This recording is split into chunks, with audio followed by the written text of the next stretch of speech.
Before we get into today's case, I need you to watch this video with me. You see her there gliding across the pavement like she's floating. Beauty Couch moves with the kind of grace that makes roller skating look effortless. Her smile is bright, her confidence is magnetic. In the comments, hundreds of people are asking for lessons, tips, secrets. But here's what those 150,000 followers didn't know. This video, like all the others on her page, would soon become a digital memorial to a young woman whose life was about to end in the most horrific way imaginable. Today, we're covering the tragic case of Beauty Couch, a 22-year-old Instagram influencer from Georgia whose talent brought joy to thousands, but whose personal life hid a darkness that would ultimately consume her. This is a story about dreams, deception, and a crime so calculated that the very act meant to hide it ended up exposing everything.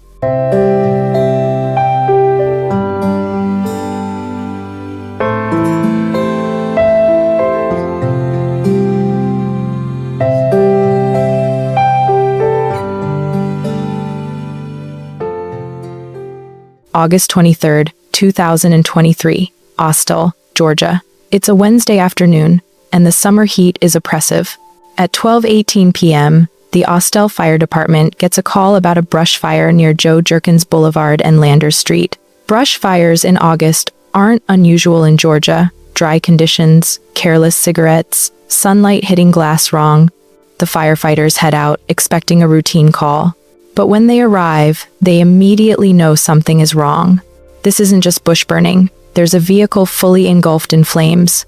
The firefighters work fast to extinguish the blaze, and once it's out, they have the car towed for investigation. At this point, it's suspicious, but it's still just a vehicle fire. They trace the vehicle's registration and head over to speak with the owner. That's when the first terrible piece falls into place.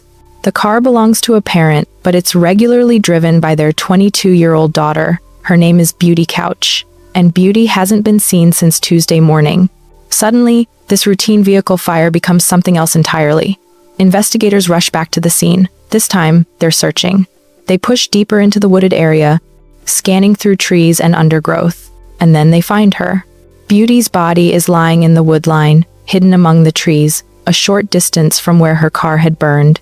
The young woman who had danced and skated her way into the hearts of nearly 150,000 Instagram followers is dead. Based on the scene, the positioning of the body, and the deliberate fire, investigators immediately suspect homicide. To understand the full impact of this tragedy, we need to talk about who Beauty Couch really was. Beauty Katera Couch was born and raised in Austell, Georgia. Those who knew her described someone with genuine warmth that made everyone feel comfortable. Her mother, Kimberly Couch, would later say that Beauty never bothered anyone. She was a friend to everybody. Growing up, Beauty fell in love with movement. Dancing became her first passion. She was naturally talented and could pick up choreography effortlessly. But a few years before her death, Beauty discovered roller skating. At first, it was just another activity. But Beauty quickly realized she could combine her two greatest loves, dancing and skating, into something unique. When she found out she could collaborate with the two, it was nothing but amazing. Her sister Layla Brown would later recall. Beauty became a fixture at the skating rink, spending most of her free time perfecting her craft. She entered local competitions and won several, earning recognition in Georgia's skating community. Then she discovered social media. Under the username Beauty Katera, she started posting videos on Instagram and TikTok. The content was simple but captivating. Her skating, her dancing, her confidence, and most importantly, her joy. Her follower count exploded, eventually reaching nearly 150,000 people. But Beauty didn't just want to perform, she wanted to teach. She started offering skating lessons, both in person and virtual, helping beginners find their balance. There's a comment on one of her posts from a mother in Pittsburgh whose 10-year-old daughter loved watching Beauty skate. The mother had emailed Beauty about online classes, and Beauty responded with such warmth that it stuck with her. After Beauty's death, this mother from Pittsburgh, someone who never met Beauty in person, was grieving like she'd lost a friend. That's the kind of impact Beauty had.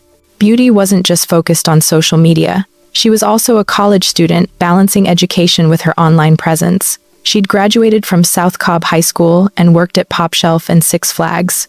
Coworkers remembered her as someone who always had a smile. She was definitely a star, one family member said. On August 17, 2023, 6 days before her death, Beauty posted what would become her final Instagram post. She stood by sun loungers in a red bikini, smiling. The caption read, "He said I look good in red, might as well call me Sexy Red." He said. Who was he? And did that relationship have anything to do with what was about to happen? As investigators pieced together Beauty's final days, one name kept coming up: Eugene Toby Louis Jacques. Eugene was 21, originally from Naples, Florida. Like Beauty, he was a roller skater. That shared passion brought them together. According to Layla, the relationship was new. In the beginning, Eugene seemed decent. He took Beauty on dates, bought her flowers, nice gestures, as Layla described them. But from the start, there were warning signs. Layla told reporters that from the moment she met Eugene, she thought he was odd. "I thought he was a very quiet guy," she said. Almost abnormally quiet. Beauty's mother, Kimberly, had an even stronger reaction. She had what she described as a bad vibe about Eugene from the beginning. Just a mother's instinct screaming that something wasn't right. And here's what makes this more concerning. Eugene had moved from Florida to Georgia specifically to be closer to Beauty. For such a new relationship, this was a huge step. It suggested intensity that could indicate something obsessive, controlling. Beauty's family was concerned, but what could they do? Beauty was 22, an adult making her own choices. And Eugene was putting on a good show. The flowers, the dates, the devoted boyfriend routine. But behind closed doors, something very different was happening. They hurt my baby so bad. My baby didn't deserve this. My baby was a good baby. The exact timeline of Beauty's final hours has been pieced together through evidence. Here's what we know from court documents. On August 22, 2023, a Tuesday, Beauty was last seen alive. By Wednesday morning, she was missing. By Wednesday afternoon, her body was being discovered while her mother's car burned nearby. According to investigators, Beauty had been stabbed multiple times in the upper body with a sharp object. The attack was brutal and fatal. Eugene, according to authorities, killed Beauty and left her body in the woods. But he didn't stop there. In what investigators believe was a calculated cover-up, Eugene allegedly set Beauty's car on fire to destroy evidence and delay discovery of the body. Think about that. This wasn't a crime of passion with immediate regret. This was someone who, after committing murder, had the presence of mind to attempt a cover-up. He positioned the body in the woods. He set the car ablaze. These are actions of someone trying to get away with murder. But here's the dark irony. The fire meant to conceal the crime is what led investigators directly to Beauty's body. If Eugene hadn't set that car ablaze, Beauty might not have been found for days, weeks, or longer. The fire department's response triggered the search that uncovered the truth. Eugene's attempt to hide his crime is exactly what exposed it. While Beauty's family reeled from devastating news, law enforcement moved fast. By Thursday, August 24th, less than 24 hours after Beauty's body was found, investigators identified Eugene Louis Jacques as their primary suspect. They obtained an arrest warrant charging him with murder, aggravated assault, and arson. But Eugene wasn't in Georgia anymore. He had fled to Louisiana. The Street Tammany Parish Sheriff's Office located Eugene in Slidell, and on Friday, August 25th, they pulled him over during a traffic stop. At 4:40 p.m., Eugene Louis Jacques was taken into custody without incident. Sheriff Randy Smith made a pointed statement. "Let the message be that we do not take kindly to people who think they can commit a crime elsewhere and try to hide in Street Tammany Parish." Eugene was booked to await extradition. On September 15th, he was transferred to Cobb County Jail. 2 days later, he appeared before a magistrate. His bond was denied. In October 2023, a grand jury indicted Eugene on multiple charges: murder, aggravated assault, arson, concealing the death of another, and tampering with evidence. Eugene remains in custody, awaiting trial. Police say 21-year-old Eugene Louis Jacques is suspected of killing Beauty Couch Wednesday morning, then setting her car on fire. Loved ones say Couch had so much promise. She was attending college and was an Instagram influencer. While the legal machinery ground into motion, Beauty's community came together in grief. On Friday, August 25th, the same day Eugene was arrested, friends, family, and strangers gathered near where Beauty was found for a candlelight vigil. They brought balloons, flowers, candles, and photos. Layla Brown spoke through tears. "I can't imagine her being in this situation at all because she was so lovable, so caring, so fun, and so amazing. She impacted a lot of people and she did nothing to anybody for anyone to want to do her like this." Kimberly Couch spoke with raw pain. "They took my baby's last breath. Why would they do this to my baby? That's my baby. They took my heart away from me." A GoFundMe page was set up to help with funeral expenses. The roller skating community felt this loss deeply. Beauty wasn't just an influencer, she was one of their own. Skating rinks across Georgia held moments of silence. Fellow skaters posted tribute videos. On Instagram, Beauty's final post became a digital memorial. The comments filled with messages from around the world, friends who knew her, students she taught, and countless strangers inspired by her videos. One comment captures the collective feeling, "Such a beautiful soul gone too soon. I want justice for her." Now, certain questions keep coming up. What was the motive? What could have driven Eugene to commit such a brutal act? Was it jealousy? Control? Did Beauty try to end the relationship? We don't know yet. Were there signs Beauty recognized but felt trapped by? Did she sense danger? Or did violence come as a complete shock? Her mother and sister had bad feelings about Eugene, but did Beauty share those concerns?